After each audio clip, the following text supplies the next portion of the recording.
And we are live. I'm here with one of my favourite fighters of all time, Rhys McKee. Rhys, thank you for joining me. Yeah, thanks for having me on. It's always great to get a chat. Someone will always make time for you, you know that. Oh, thank you so much.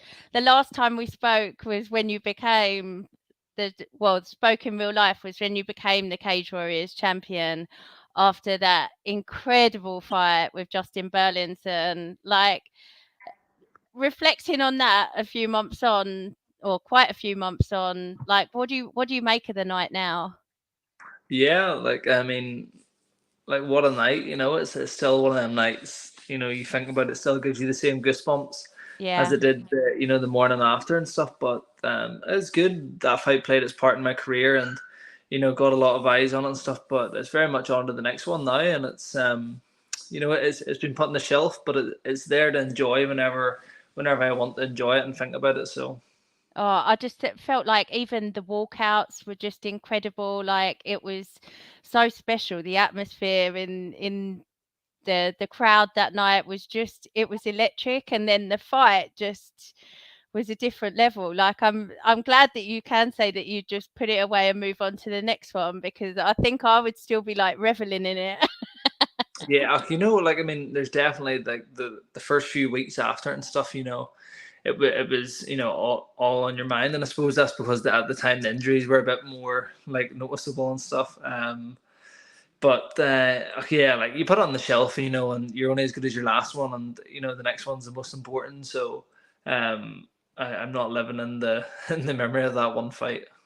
On to the The next. next the next one is the most important, because this is, well, Jimmy's the interim champ. You're obviously the champ, so this is your first title defense, or you can call it unifying the belts. But it's going to be a massive, massive fight in Dublin. He's been fighting professionally since 2005. How old were you then, Rhys? I was 8. I was 8. Yeah, Wow. it's a hell of a start, isn't it? It's a hell of a start. Yeah, I was 8 years of age, and he was fighting pro. It's a testament to Jimmy. He's had a great career. He's done fantastic stuff. I think he maybe thinks I think less of him than I do. I heard him. He was a bit worked up in an interview, maybe. But I have nothing but respect for the man. But Yeah. I'm looking forward to locking heads with him, and I know I can win this fight. I know I can dominate this fight, and that's it. That's my opinion. That we're in the fight game at the end of the day. We're as much as we're gentlemen and we're nice guys. We all have an opinion, and we're confident in our own abilities. And my preparation is a testament to how good I believe I'm going to perform here. So, to look at how I speak as maybe arrogance or overlooking someone is that's an arrogant statement in itself. Yeah, I wouldn't say it's disrespectful to say that you think you're going to go in there and win, because I expect every fighter who accepts a fight to think that they're going to go in there and be able 100%. to win. Let me tell you, I don't go anywhere if I don't think I know what's going to happen. I don't go to a restaurant to eat dinner if I don't believe they've got enough food in the fridge. You know what I mean? I don't do anything without the outcome that I believe is going to happen to be in my mind. So to go in a fight and not say what I believe will happen, like, well, I wouldn't be doing it. So, but listen, regardless of all that carry on April 29th, I step through the cage in Dublin. It doesn't matter who's there. If it was Jimmy, if it was anyone else, the outcome, and I will always say the exact same things as I go in. So if that's disrespectful, then for the next 5 weeks, it just has to be looked at as disrespectful. Yeah, I actually think it's a great matchup, and for him, he's, I can tell how much it means to him. He's not thinking he wants to end his career like this. He's on another run. When I interviewed him in the post-fight interview, the one before he won the interim, like, he broke down. Like, this really does mean a lot to him, and I think if you can get the win here, like, what a great veteran to have on your record, and what a great statement to the UFC. He's obviously known to the UFC as well. Yeah, 100%. Like, yeah, of course. The only, like, as I said to Cage Warriors in the preparation for this, there was only two people I want, and Jimmy was on that list. Like, you know what I mean? I would never ask for a name that I believe is an easy fight. I would never entertain fighting someone that when I win, it provides me no value. I'm just not interested. And I want people that when I win, people go, "Oh, flip, sure, that's your man. He beat there, or he beat Yeah. such and such." I could not care less if about these people. Like people say about fighting, I'm not even going to name anyone just because I'll not get there. But like people say, "Oh, you should fight such and such," and it's like, why would I fight that person? This fight does a lot for Mm. me to win. Um, and that is the reason why I want to fight Jimmy. He's had a good career, a long career, and I want his name in my resume, and that's as simple as that. So who was the other name you gave to Cage Warriors? Carlos Pedersoli. I thought he came out of the UFC, went to Yeah. Bellator, similar kind of layout to Jimmy. So one of them two would have been made the most sense. But again, it's like, yeah, anything. There's nothing I do with smoke and mirrors. It's all, if you ask me the question to why I'm fighting such and such, I'll give you the reason to why I am, and the reason why I want to fight Jimmy is because I believe beating him does a lot for me, and it's as simple as that. Yeah, 100%. And are you surprised that the call from the UFC hasn't come already? Are you surprised that you need to defend your belt? Um, I mean, kind of and kind of not. It's like I'm not really too bothered. It's a fantastic opportunity to have my third headline in Ireland. Like, the first time coming back to Dublin, I get to do that. So, I wouldn't say maybe in the initial week. Once after it didn't come for the week after, I very much put on the shelf and I got on with it. Mm. I don't like go to bed with a poster of the UFC beside my bed and hope please ring like. It's very much on the business, and I knew I would have to go one more, and then it was just, well, right, well, who will it be and where will it be and all that stuff. So I'm not like, I mean, I wouldn't have been surprised if they signed me. I'm not Mm. surprised that they didn't. At the same time, I'm just happy with the flow at the And if minute. it took one more after that, would you be patient with that? If it took one more after this, Yeah. I mean, yeah, like, I mean, however that all happens is how it happens. I know it Yeah. won't. But if it did, yeah, of course. If it took 10 more wins, I would just have to do 10 more wins, wouldn't I? It's one of these things. It's what are we to do? We don't decide how things go, but I go out there, finish fights the way I finish fights, and it's just written already. It's just already wrote. Yeah, that's what I think's really hard to deny when people finish in style. It kind of makes a different statement to winning by decision, even though decisions can be amazing fights and they can be very one-sided still. It still doesn't kind of put the same cherry on top that finishing a fight does. Yeah, 100%. Like I've had 12 wins, 12 finishes. I think 9 or 10 of them are TKOs. Or KOs. It's you cannot rival that. Like people, the judges have never had to work on one of my wins. You know what I mean? It's just how things move. So I just and I'm not someone that goes out and looks for that. I've never went into a fight being like, oh, this has to be a finish. It's just my style of fighting is very much made to it just naturally a finish happens. That's why I love to watch it, Rhys. So UFC London was last week. Was it only last weekend? It feels like a lifetime ago, but it was an absolutely incredible atmosphere there. I would have loved you to be on that card, but the next one, I'll accept the next one.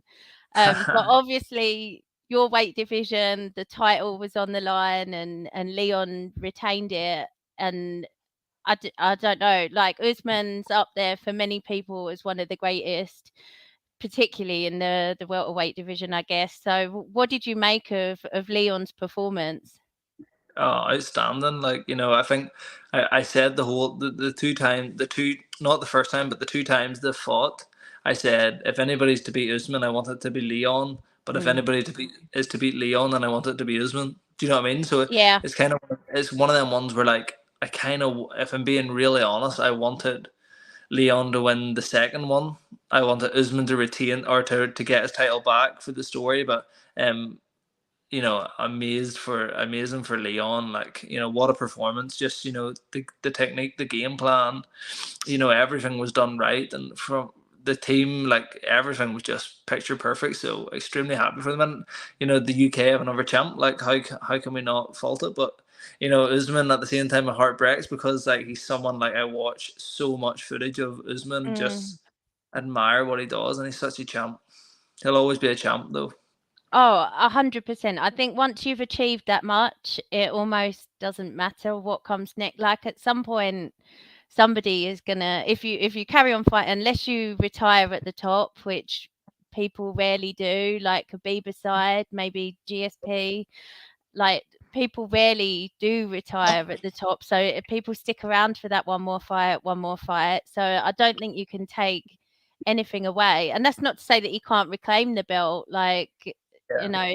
he's far from done. But I know what you mean. It's there's a lot of fights recently where I don't want anyone to lose. Even in your fight with Justin, like it was such an amazing fight, and obviously, I'm massive, massive fan of yours, and I wanted you to have that moment, but I felt so awful that he had to lose that fight.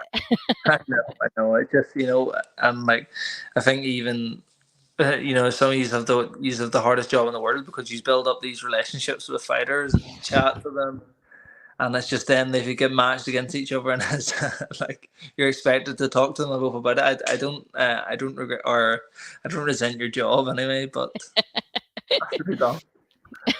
I had a little cry on Friday after Will Curry lost his fight before I Uh, interviewed Mick Stanton. I had to pull myself uh, together.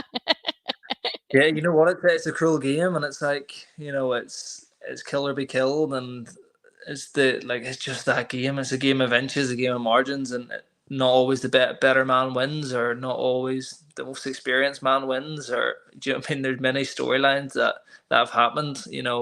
I had a teammate fighting last night, and he lost a fight that he wins 9.9 times out of 10, but on last Mm. night he just didn't win. It's just an unforgiving game. So, um, yeah.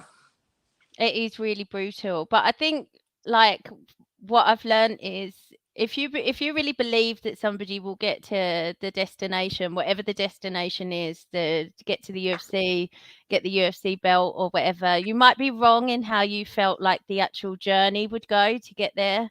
But like Mhm. that person normally does end up where you expected. And Modestus is my comeback story. Like Yeah.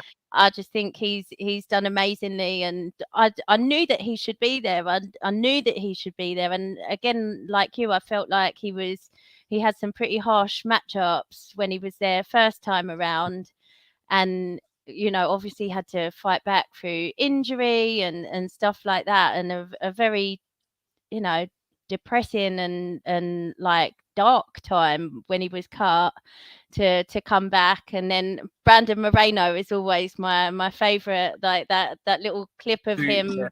Good examples. Yeah, like coming back, and like now he's the champ of that division, like the division that they were going to cut at one stage. Like it's just Mhm. incredible.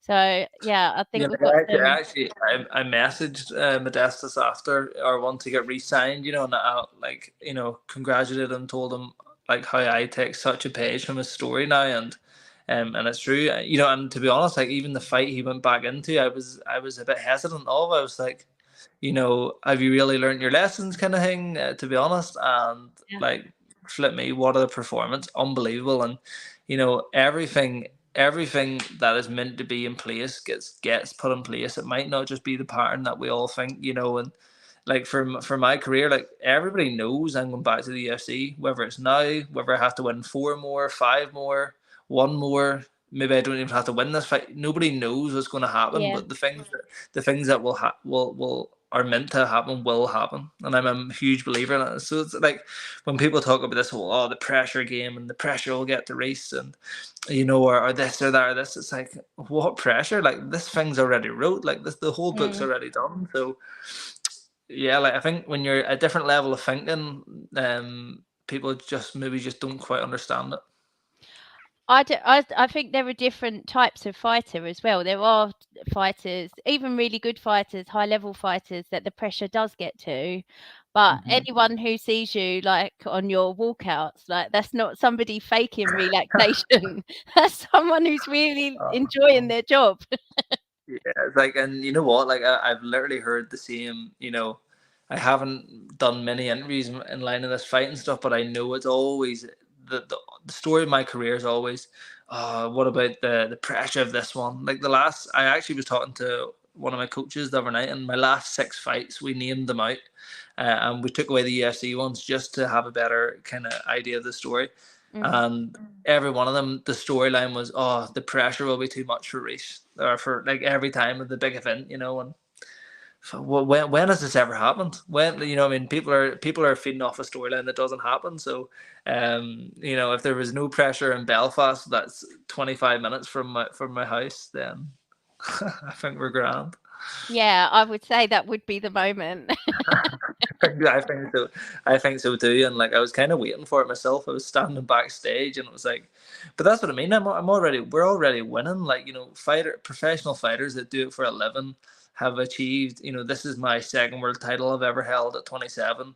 I've had a British title. I've had all these amazing, like, flew around the world to fight. Like, I'm winning. Like this, I am winning. You know what I mean? The Yeah, result is just an addition to the win. But like, why do I have no pressure? Because like this thing's going so well. Like there's no bubble burst moment here. Like, you know what I mean? And the man who's most dangerous is the one that like has nothing to lose, and I have nothing to lose. yeah. No, I think it's already written as well. I totally agree with that, and for me, it's just a matter of time until you're back there. What can you 100%. you were posting pictures of training today, and Paul Hughes was there. What's going on with Paul? Is he going to the UFC next? He must be, right? I don't know Paul's story. If you get a reply from Paul when you text him, you're doing well enough. So, I thought it unfortunately, was just me. no, it's definitely not you. You'd probably get one before I do. No, it's I have no information on what's happening, but Paul's a beast. He's always there. He's staying ready. He's helping me get ready for this. I've done a lot of work with Paul the last 16 weeks probably. Paul's a phenomenal athlete and an even better person. So I don't know what's happening with him next, but again, his story's already wrote. It doesn't matter what's next. We all know where it's all going to end up. So that's really the only part of the story that kind of matters. Anything in between is all fluff. Yeah. I really want that UFC Dublin or Um, somewhere in yeah, Ireland coming soon. And I think with Ian Gary, you, Paul, like you really starting to get some, talent on that card already. yeah, I do agree, and I do believe it's going to happen here. It's where like Irish MMA is about to have its like second boom since the McGregor and all the 5 or 6 that were signed. I believe we're close to our second boom here. So Yeah. as long as the people who are there are ready, and the timing falls in it too. Like say I go in here April 29th, get the win, and they release an event the next week. Well, it just aligns perfect. But say it doesn't align for other people, it's just many things change, the moving parts. Yeah. And I think even if it was next year, then there'd be a load more guys that were ready as well, like a lot of 100%. the Yeah, guys from Team KF and all over. Like it would you're be right. amazing. I can't wait for that one whenever it comes. But we've got to focus on this one first. April 29th. Tell me, is the walkout song, what are we going with this time? Have you decided yet? Nothing decided yet. Nothing set in stone. Yeah, nothing set in stone. I'm playing my few ones I've used before. I'm playing my a few patriotic Irish ones. Who knows? Who knows what's going to come? Like I'm not too sure just yet. But it'll be something special, of course. It'll be something worthy of the event. Yeah, I think it's going to be amazing. I'm absolutely devastated that I can't be there. I'm on a work trip and I'm in the US, so there's no way that I can get there by hook or by crook. And I'm absolutely devastated because it's going to be. You can't make uh, them all, can you?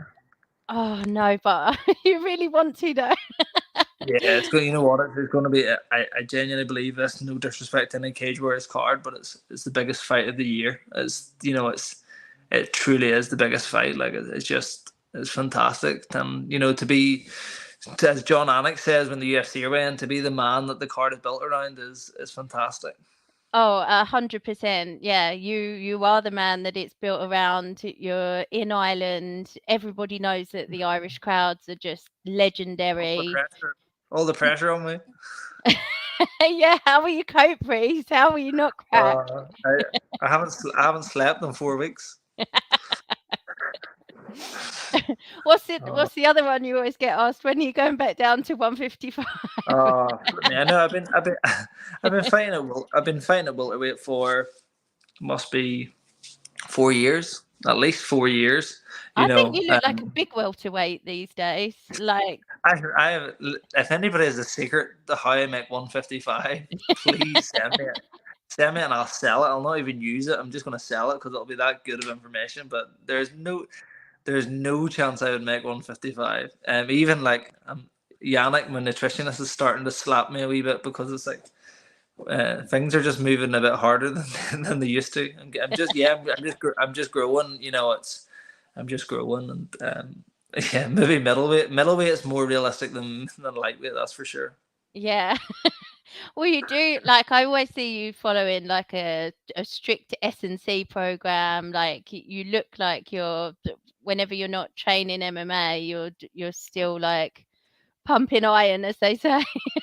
Yeah, you know what? Like it's there's no there's no such thing as an on season and an off season.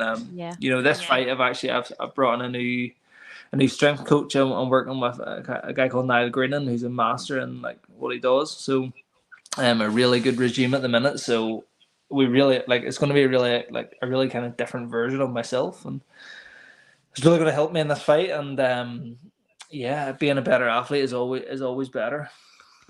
Leaving no stone unturned. No stone unturned. No stone unturned.